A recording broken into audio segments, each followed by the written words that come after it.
Assalamu alaikum. Welcome to Online Islamic Teachings. بسم الله الرحمن الرحيم. This is an introduction to our reading and Tajweed classes. This lesson will cover what is the importance of Tajweed and why we must study Tajweed to recite the Holy Quran. Importance of Tajweed then. Tajweed is an Islamic science that teaches you how to correctly recite the Holy Quran and to beautify your recitation. Some scholars of Tajweed have said that it is sinful to recite the Holy Quran without learning Tajweed. And we'll see on the next few slides why there is a concept of making sin while you're actually doing your recitation. Our great predecessors developed and preserved this science for a good reason. So the companions of the Holy Prophet, peace and blessings be upon him, and the followers after them, and all the subsequent generations up until our time have preserved this science of how to recite the Holy Quran properly. So there must be good reason, and it is something that we should appreciate that they've taken time to preserve this science for us so that we can recite the Holy Quran as it was revealed. Your prayers depend upon it, i.e., because you recite verses from the Holy Quran in your prayer is dependent as well on your pronunciation. A few hadith or traditions of the Holy Prophet, peace and blessings be upon him. The best of you is he who learnt the Holy Quran and taught it to others. Undoubtedly, the heart gets rusted like metal gets rusted when water goes over it. The people ask, how can they, the hearts, be cleaned? The Prophet, peace and blessings be upon him, said to remember death in abundance and to recite the Holy Quran. That chest which does not have any Quran in it is like an abandoned house. So here we can see the importance of learning your recitation and being able to read, recite and memorize the Holy Quran. Decorate the Quran with your good voices. O people of the Quran, do not make the Quran a pillow, that is, do not be lazy and be careless, and read the Quran in the day and night like it is the haqq of recitation, and spread it, that is, read with good voices, or do not take compensation for it, and whatever is in it, reflect upon it so that you may attain success, and do not hurry in its reward because the reward for it is great. So why we must study Tajweed? When reciting the Holy Quran, you are not allowed to make major mistakes, and it is better not to make minor mistakes. This, a lot of people who have not studied Tajweed do not even know there is a concept of major and minor mistakes in your recitation, so obviously they cannot avoid these.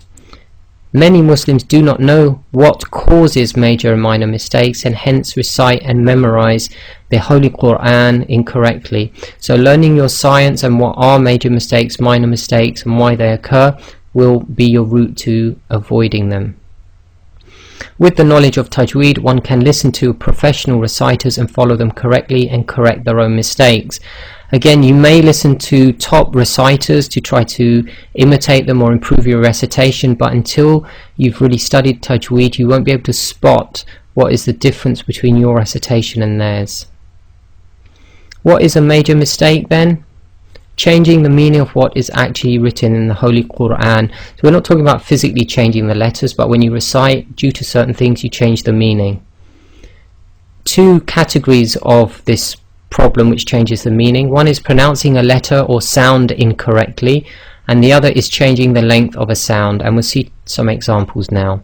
So major mistake, example number 1, pronouncing the alphabet incorrectly and hence changing the meaning of what is recited. So here is an example. So we're going to look at a word in Arabic which is related to the word praise.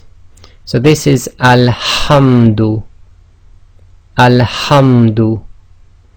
And next is a word which sounds almost identical, but it means to destroy.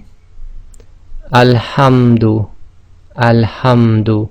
So there's only a slight difference in the ha sound, but it changes the meaning from praise to destroy. Major mistake number 2.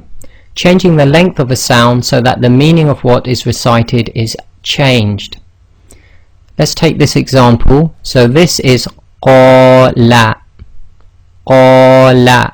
So that's 2 long on the qa, and la is 1 long. That means he said. We're talking about one male. Now we'll change it so the sounds are the same, but the lengths are going to be slightly different. Qala, qala. So this is written, and what this means is those 2 men said. So if you notice, the la was longer than the first la. So if you were to read this first word qala and accidentally say qala, then you've changed the meaning from he said to those 2 men said. So it's very important that you understand what are the lengths, how they're made up, and make sure you do not accidentally over lengthen or shorten a length. Recap: by not pronouncing the sounds with their correct lengths, you can change the meaning of what is recited. In conclusion then, you must learn to recite the Holy Quran correctly. If you have not studied Tajweed and are not sure if your recitations are correct, you must take time to learn this science as best as you can. If you are not an Arab, try your best at pronunciation. Again, I'm not an Arab. We inshallah will have some Arabs pronouncing some of our practice sessions, but we can only attain a certain level because our vocal cords are not developed the way the Arabs have developed their vocal cords in childhood. So we will just try our best, inshallah. Whether you are Arab or not, you can still learn the science and rules and apply them. So even if your pronunciation cannot reach the standard of an Arab, you can obviously learn all the rules, the lengths, and apply it as best as you can, and inshallah Allah subhanahu wa ta'ala will accept that from us. For more videos, please subscribe to our channel, and for online Quran classes, please join us at Skype ID Online Islamic Teachings. Assalamu alaikum wa rahmatullah.